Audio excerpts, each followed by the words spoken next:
Well, one thing we are absolutely sure of is that we've entered a period of much more significant volatility and much more difficult to read government and central bank policy. We're entering this period of unpredictability, if you like, in central bank policy. We've seen a number of central banks take actions which were both unexpected and take that action at times which weren't scheduled. And that's making it much more difficult as asset allocators globally think about where growth is going to emerge. You would expect at this stage of the cycle that for investors to pay up a little bit more for growth.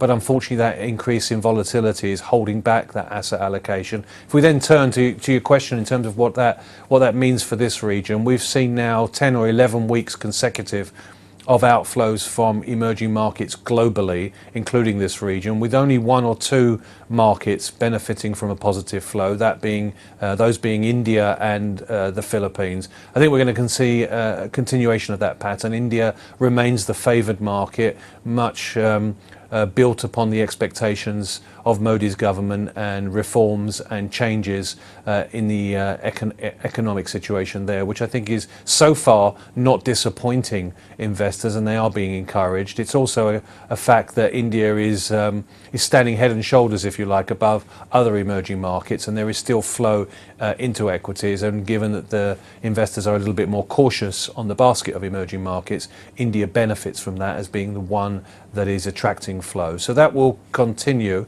as we expect. But we've already seen that divergence in policy.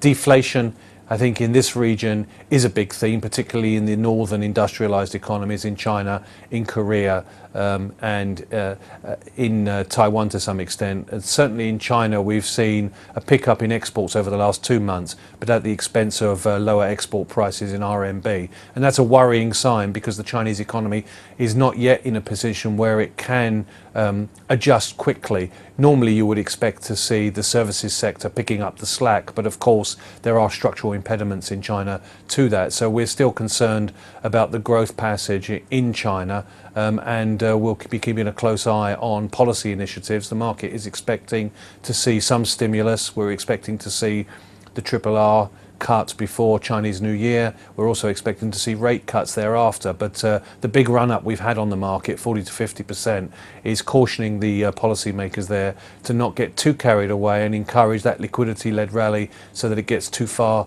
ahead of itself. And we've already seen one day this year where there was a significant correction, which shows you that to the extent that that margin trading is having on sentiment and driving prices. So all in all, we expect to see a reasonable year for equities in this region. But I think as we work our way through this period of increased volatility, it's difficult to discern a direction until we get closer to the second quarter.